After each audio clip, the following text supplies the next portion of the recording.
Breaking news. Sebelum kita ke pembahasannya, Mimin mau tahu nih pendapat kalian tentang rumor Rizky Ridho yang diminati klub luar negeri. Ya, klub itu adalah FC Tokyo, klub asal Liga Jepang. Apakah cocok Rizky Ridho mengawali karir pertamanya di luar negeri bersama FC Tokyo? Kalau Mimin mah mending skip aja sih, melihat yang sudah-sudah seperti Pratama Arhan, Justin Hubner. Klub Jepang ini jarang banget mainin pemain kita, jadi mending tolak aja kalau menurut Mimin. Apakah teman-teman setuju? Komen di bawah ya. Oke, kita mulai pembahasan teman-teman. Lolos Piala Dunia, tentunya itulah yang kita semua impi-impikan. Ada sedikit asa yang kita dapatkan setelah menduduki posisi ketiga grup C. Akan tetapi perjuangan masih belum selesai. Dan saat ini mari, kita akan membahas apakah mungkin omongan pelatih Jepang Hajime Moriyasu tentang kelolosan timnas Indonesia akan terjadi. Sebelum ke pembahasannya, tekan like di bawah sebagai bentuk cinta kepada timnas Indonesia. Dan mari kita ke pembahasannya.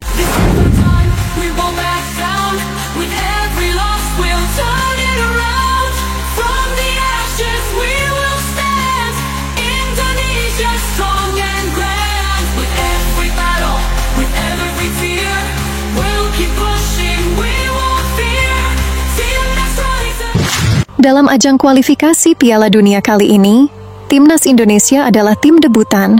Mengingat ini pertama kalinya timnas Indonesia lolos putaran ketiga kualifikasi Piala Dunia, menjadi tim debutan, dan langsung satu grup dengan para raksasa Asia, membuat timnas Indonesia dipandang sebelah mata. Akan tetapi kini timnas Indonesia sangat diperhitungkan oleh negara-negara lainnya, karena timnas Indonesia sekarang terbukti mampu memberikan perlawanan. Kita mundur sejenak pada putaran kedua kualifikasi Piala Dunia. Saat itu timnas Indonesia satu grup dengan Irak, Vietnam, dan Filipina.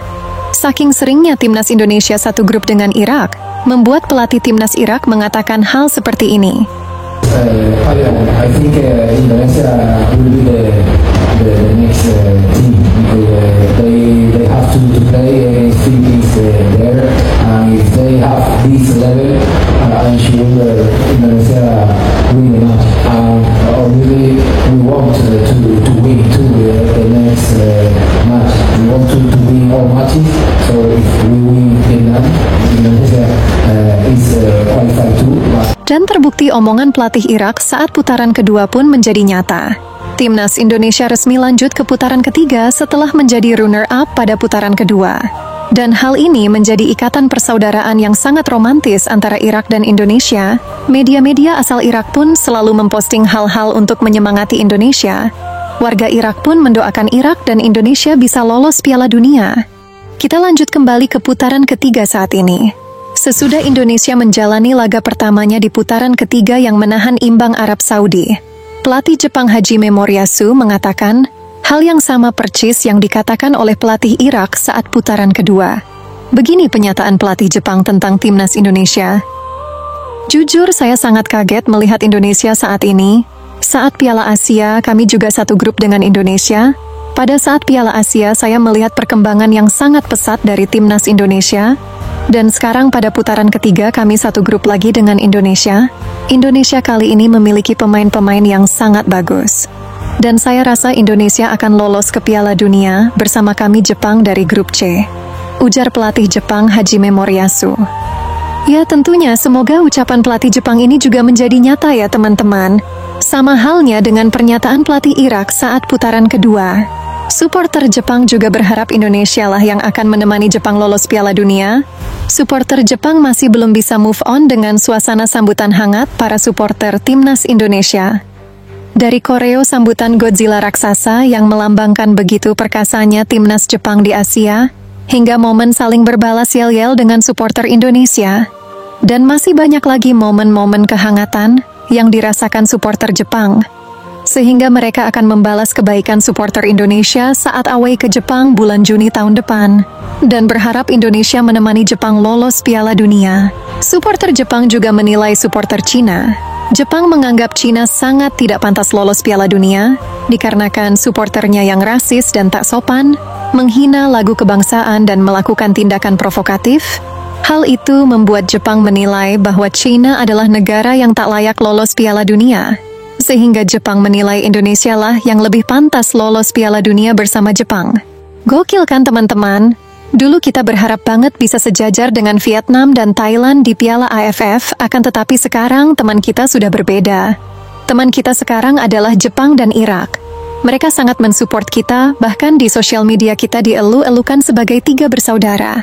Level kita sudah sedikit meningkat, dan membuat ajang Piala AFF adalah ajang yang tak perlu kita tangisi seperti dulu. Semangat Garuda, semoga mimpi kita menjadi nyata. Oke, kita singgung sedikit tentang Piala AFF Desember mendatang. PSSI sendiri menjawab tuduhan-tuduhan soal mengecilkan Piala AFF. PSSI mengatakan menurunkan pemain muda di Piala AFF Senior bukan bermaksud mengecilkan AFF, akan tetapi kami perlu melihat potensi-potensi pemain pemuda kami, agar masyarakat tahu kualitas pemain pemuda kita. Latihan fisik juga kita bisa lihat seperti apa.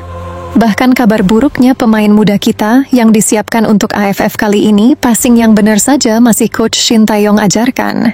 Jadi kita perlu meningkatkan pemain-pemain muda kita. Siapa tahu kita bisa menemukan pemain muda kita yang seperti Marcelino dan Rizky Ridho untuk generasi selanjutnya. Bukan sesuatu yang mustahil jika ada pemain muda kita yang bagus. Coach Shin akan memanggilnya ke timnas senior ucap PSSI melalui Pak Sumarji.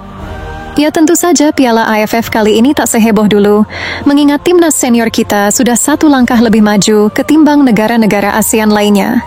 Akan tetapi, kita juga tak boleh meremehkan pemain-pemain muda kita di AFF kali ini.